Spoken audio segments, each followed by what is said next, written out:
सगळ्या ताईंना नमस्कार. व्हिडिओ बनवण्याचे एकच कारण की थोडक्यात मला एक माहिती हवी होती, त्यासाठी मी हा व्हिडिओ बनवलेला आहे. त्याच्यामध्ये एक तुम्हाला PDF आपल्या ग्रुपला टाकलेली आहे. तर त्याच्यामध्ये ज्या गटांना लोन दिलेल्या आहेत आपण, तर त्या गटाचे नाव आहे, म्हणजे एक लिस्टमध्ये ते गावाचं नाव आहे, गटाचं नाव आहे, गटाचे अकाउंट नंबर आहे, गटाचे लोन नंबर आहेत आणि त्याने पहिला हप्ता घेतला, दुसरा हप्ता, तिसरा हप्ता, चौथा हप्ता. जे हप्ता घेतले असेल तर त्याची रक्कम लिहायची आपल्याला. पहिल्या वर्षी जर समजा 1.5 लाख घेतलं असेल तर 1.5 लाख लिहा, किंवा चौथ्या वर्षी डायरेक्ट त्याने 5 लाख घेतलं तर 5 लाख लिहा. म्हणजे आपल्याला समजेल की बाबा एवढे एवढे गट आपले लोन घेतलेले आहेत. आणि त्याच्यामध्ये आता तुम्ही जेवढं पण गट लोन दिलेले आहेत त्याची लिस्ट माझ्याकडे तुम्ही लिहून देणार, आणि जे बाकी राहणार ती लिस्ट माझ्याकडे ऑटोमॅटिक मी काढून घेणार आहेत. फक्त ज्या गटानं लोन दिले त्याचीच माहिती आपल्या या फॉर्मॅटमध्ये भरायची आहे आणि ते मला आपल्या ग्रुपमध्ये संध्याकाळपर्यंत पाठवायचे आहेत. दुसरा विषय की ज्या गटांना आपण अजूनपर्यंत लोन दिलं नाही आहे तर त्यांना लोन द्यायचं आहे, त्यासाठी आपल्याला प्लॅनिंग करायची आहे. तर त्यामुळे मी ती लिस्ट आपल्याला तालुक्या लेवलला आणि जिल्हा लेवलला सादर करायची आहे.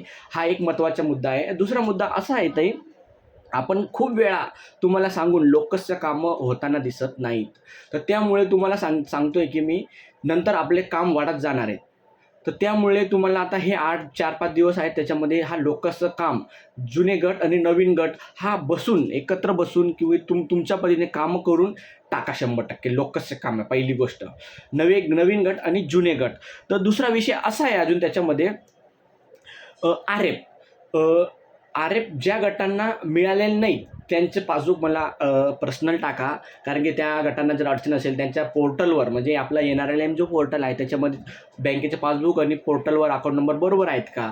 जर ते चुकीचे असेल तर मी ते दुरुस्त करून तुमच्या गटांना ते आर-एफ मिळवून देऊ आपण. तिसरा विषय असा आहे, ग्रामसंघाचे दप्तर लिहून घ्या.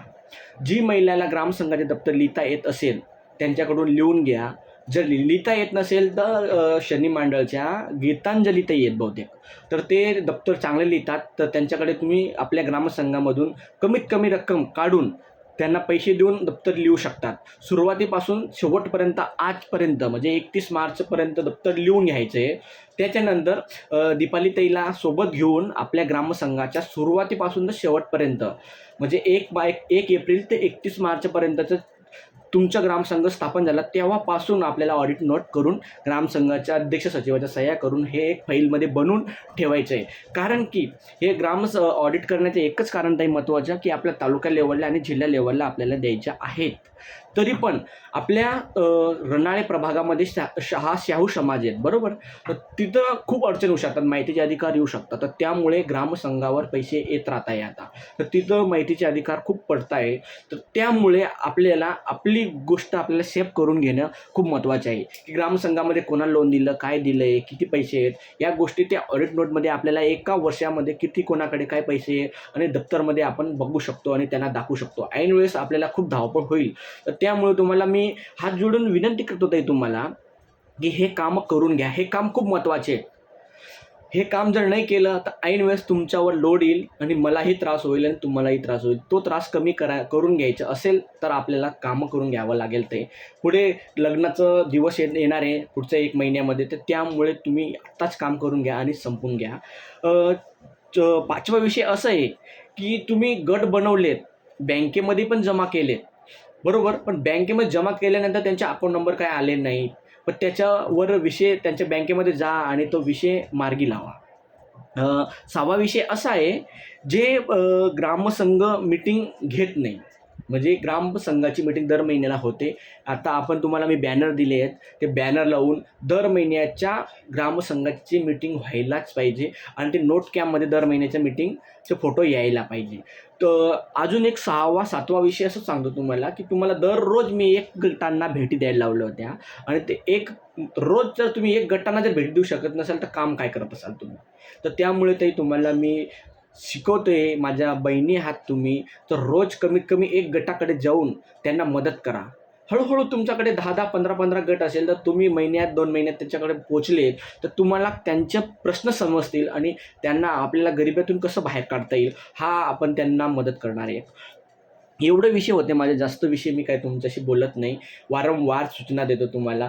तुम्हाला सूचना देऊनसुद्धा तुमचं अहवाल, क्रेडिशन आणि भाड्याची पावती मला अजूनपर्यंत दिलेली नाहीत. काही CRPने दिल्यात. ते देण्याची पद्धत मला आवडली नाही तुमची. आपण त्याच्यामध्ये बदल करणार आहेत. हे काम तुम्ही 8 दिवसात संपवून घ्या. म्हणजे आज समजा 13 तारीख येते, तर आपण पुढची 23-24 तारखेला एक मीटिंग लावणार आपल्या. त्याच्यामध्ये हे सगळ्या गोष्टी मार्गी लागायला पाहिजे. तुमचं काम मी एकदम सोयीस्कर व्हावं या दूरदृष्टीने हा व्हिडिओ बनवून तुम्हाला कामं सोपवून देतो आहे ताई. तुमच्या सवडीनुसार, तुमच्या वेळेनुसार कामं करत राहा. ऐन वेळेस तुमच्यावर लोड येईल. लोकसचं काम वारंवार तुम्हाला सांगत आहे, ते काम होताना दिसत नाही. आपण मिशन अंत्योदयमध्ये काम चांगलं केलं, ही पण चांगली गोष्ट आहे. प्रभाग संघाची आपण एक सुरुवात केलेली, ती पण चांगली गोष्ट आहे. रजाळे, इथं आसाने आणि सैताने या गावामध्ये CIFची रक्कम आलेली आहे. तर ती 1 एप्रिलपासून ग्रामसंघ, प्रभाग संघ या जो मॉडेल आहेत आपलं, त्याप्रमाणे तो पैसा यायला पाहिजे. ज्या गटांना दिले तो दर महिन्यात ग्रामसंघाच्या त्याच्यामध्ये हप्ते यायला पाहिजे. ग्रामसंघ, प्रभाग संघाच्या हप्त्यामध्ये यायला पाहिजे. अजून कोणाला पैसे पाहिजे त्या गटांना पण परत, म्हणजे जो सर्क्युलर आहे जो, त्याप्रमाणे व्याज, हप्ते या पद्धतीने तुम्हाला मी फॉर्मॅट बनवून दिलेलं आहे. आपल्या ग्रुपमध्ये पण टाकलेलं आहे. अजून मी नवीन टाकणार. तर त्यामुळे रजाळे गावाचा CIF असा डब होत झालेला आहे, म्हणजे असं पडून ठेवला आहे. तर तो पैसा एक दिवशी नियोजन करा ताई तुम्ही आणि मी त्या ठिकाणी येऊन आपण तो पैशाच्या मार्गी लावू. आणि आसाने गावाचं पण मी लवकरच चेक प्रभाग संघाच्या अध्यक्ष सचिवकडून घेऊन ते ग्रामसंघाच्या अकाउंटला लवकरच टाकतो मी. आपल्याला ते कामच करायचे आहे. व्यवस्थित काम करा. रोज तुम्ही 2-3 तास काम करा. दुसरं तुमचं प्रायव्हेट काम करू शकतात. तुम्हाला मी संधी देतो.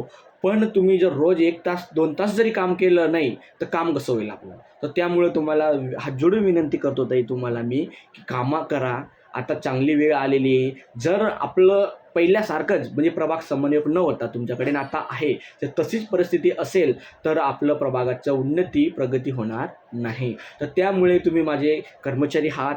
मी तुम्हाला समजून सांगतो. काही चुका असेल तर ते मलाही सांगा, की सर इथं चुकतं आहे. आपल्या प्रभागाला पुढे नेण्याचं काम आपलं सगळ्या CRPचं आणि माझी आहेत. तर त्यांना सगळ्यांना विनंती करतो, की आपलं हे काम पुढे न्यावं. थँक्यू. धन्यवाद.